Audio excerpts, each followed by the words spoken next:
ఓం నమ శివాయ పరబ్రహ్మ పరమాత్మ నమ జగత్తుతే సతే పలయా బ్రహ్మ హరిహరాయ త్రిగుణాత్మే సర్వగౌతికామి దశ దశ దత్తాత్రేయ నమసింతిని సిద్ధి కురు కురు కురు కురు కురు కురు స్వహ కుర్రో కుర్రు కొండ దేవత అమ్మ పలుకు జగతమ్మ పలుకు సమ్మక్క పలుకు సారలమ్మ పలుకు వనదేవత పలుకు జాయ్ కొండ దేవత. ఓం సమ్మక్కాయ నమ, ఓం సారలమ్మాయ నమ, ఓం శ్రీ మాత్రే నమ. భక్తి దేవర యూట్యూబ్ ప్రేక్షకులందరికీ నమస్కారము. ఈ సెప్టెంబర్ మాసం 2025 సెప్టెంబర్ నెల ఈ 12 రాశుల్లో ఉండవలసిన వాళ్ళకి ఈ కేతు దశ మారిన దాని వలన కొన్ని రాశుల వాళ్ళకి కొన్ని సంఘటనలు కొన్ని జరగబోతున్నాయి.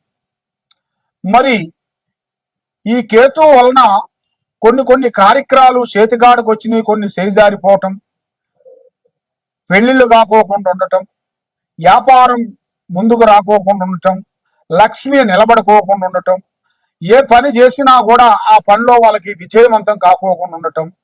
మరి వాళ్ళు ఎన్నో రోజుల నుంచి విద్యాపరంగా కానీ ఉద్యోగ పరంగా కానీ ఎన్నో విధానాలుగా వాళ్ళు ఎదురు చూసేయి వాళ్ళ స్థితిగతులు ఎలా ఉన్నాయి, ఈ 12 రాశుల్లో అనేది ఒక్కొక్క రాశికి ఒక్కొక్క విధం అనేది మార్పులు అనేది కొన్ని రాబోతున్నాయి.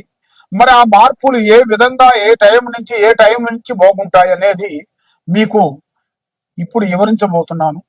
కాబట్టి ఏ రాశికైనా కానీ ఏ నక్షత్రానికైనా కానీ మీరు కొద్ది జాగ్రత్త తీసుకొని కొంచెం శ్రద్ధగా మీరు దీన్ని శ్రద్ధగా ఆలోచించి ఈ టీవీ మీరు ఫస్ట్ నుంచి లాస్ట్ వరకు మీరు ఇన్నట్టుకైతే మీలో ఉండాల్సిన సమస్యలు ఏమన్నా ఉన్నా, ఏదన్నా నెగిటివ్ ఏమన్నా సమస్యలు ఏమన్నా ఉన్నా, ఎలాంటి సమస్యలు కూడా ఉన్నా కూడా ఆ సమస్యకు అనేది మీకు ఒక దారి దొరుకుతుంది. తులరాశి సెప్టెంబర్ మాసం తులరాశి ఫలితాలు. ఈ తులరాశిలో ఉండవలసిన వాళ్ళకి అదృష్టము, జీవితము, స్థానము, పూజ, యోగము, స్థాన బలము, పూజ బలము. స్థాన బలములో చూసుకుంటే వీళ్ళకి సొంత స్థానము, ఎన్నో రోజుల నుంచి వీళ్ళు మనసులో అనుకున్న కోరిక నెరవేరాల్సిన టైం అనేది దగ్గరికి వచ్చేసింది. మరి తులరాశిలో ఉండవలసిన వాళ్ళకి ఏదైనా యథార్థంగా మాట్లాడతారు, ఉండదు ఉన్నట్టుగా మాట్లాడుతుంటారు. ఇవాళ ఉన్నది ఇవాళ లేదు అంటూ బాధపడే మనస్తత్వం కాదు. ఏ విషయమైనా కానీ, ఏ పనైనా కానీ, ఏ ప్లానింగ్ అయినా కానీ, ఏదైనా కానీ ఓపెన్ గా మాట్లాడుతుంటారు. ఇవాళ ఉన్నది ఇవాళ లేదు అంటూ బాధపడే మనస్తత్వం కలిగిన వాళ్ళు కాదు. ఏదైనా యథార్థం అనేది ఇలా జాతక యోగంలో కనబడుతుంది. కాబట్టి ఇలా జీవిత యోగాన్ని బట్టి చూసుకుంటే ఏ కార్యక్రమైనా కానీ చేతికాడికి వచ్చి చేజారిపోతుంది, చేతికాడికి వస్తుంది, చేజారిపోతుంది. మరి కొన్ని గొడవలు, కొన్ని సమస్యలు కొంచెం ఎదురయ్యే మార్గాలు ఉన్నాయి. బంధు మిత్రులతో కొన్ని సమస్యలు ఎదురయ్యే మార్గాలు ఉన్నాయి. కాబట్టి బంధువులను మీరు ఎక్కువగా నమ్మొద్దండి. స్నేహంలో కూడా అతి జాగ్రత్తగా ఉండాలి. మన స్నేహితుడే అనుకోని మనం చెప్పామనుకోండి, లేనిపోయిన విషయాల్లో మనల్ని ఇరికించేస్తాడు. దానివల్ల లేనిపోయిన సమస్యలు, లేనిపోయిన బాధలు, లేనిపోయిన ఆలోచనలు చాలా వరకు కొన్ని కనబడుతున్నాయి. మరి ఈ జీవితానికి మార్గము, పరమార్గం అనేది ఉందా లేదా? జీవితాంతం ఇలాగే కష్టపడాల్సిందేనా? మరి మాకంటూ ఒక టైం అనేది ఎప్పుడు వస్తుంది? మరి మీ బాగుపడే మార్గం ఉందా లేదా? ఈ మానవ జన్మలో మరి ఎప్పుడు కష్టాలేనా?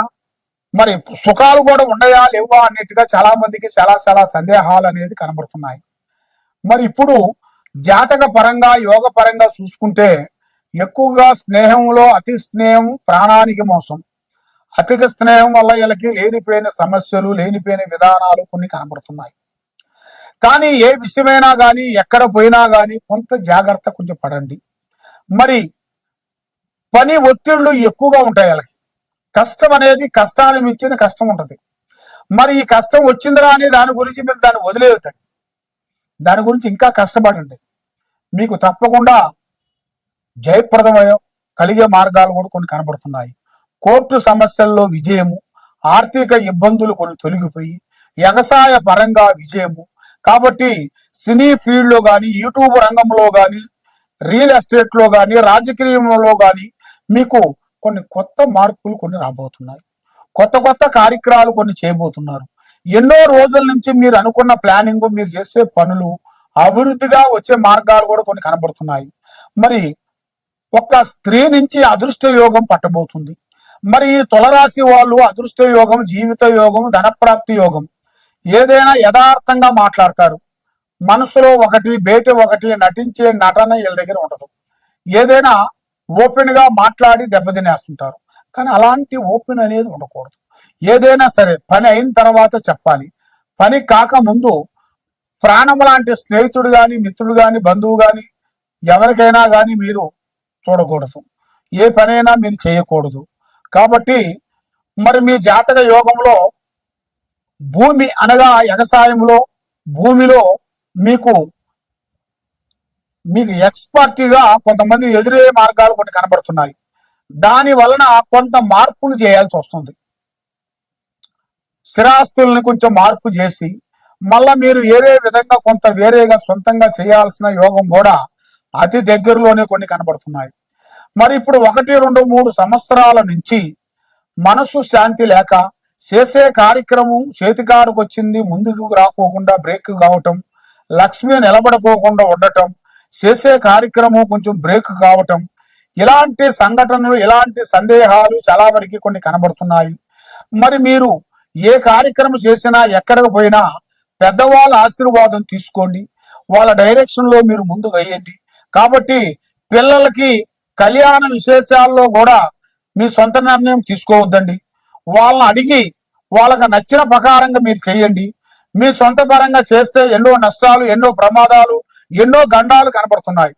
కాబట్టి మరి పిల్లలు కూడా తల్లిదండ్రులు యొక్క స్థాయిగా నిలబడాల్సిన వాళ్ళు కూడా వాళ్ళు ఏం చేస్తారంటే వీళ్ళకు పుట్టిన బిడ్డలు కానీ, కొడుకులు కానీ, కోడళ్ళు కానీ వీళ్ళు ఒక పెద్ద స్థాయిలో ఉండవలసిన వాళ్ళని రోడ్డు మీద తెచ్చేస్తారు.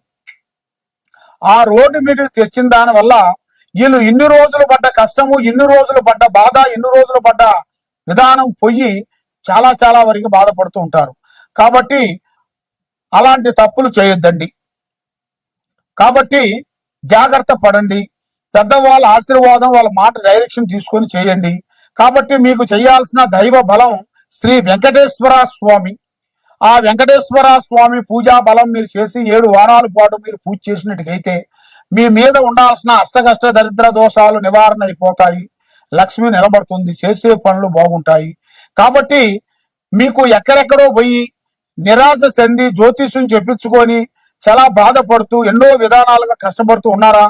తప్పకుండా ఈ కింద ఉండాల్సిన నెంబర్కి సంప్రదించినట్టుగైతే మీ పేరుని బట్టి, మీ సమయాన్ని బట్టి ఎలా ఉంది, ఎలా నడుస్తుంది, మీ ఇంట్లో ఏముంది, బయట ఏముంది, పిల్లల చదువులో ఏముంది అనేది, మీరు చేసే ప్రమోషన్లో ఎలా ఉంది అనేది కూడా చూసి జాతక చక్రం వేసి చూసి చెప్పగలుగుతాను.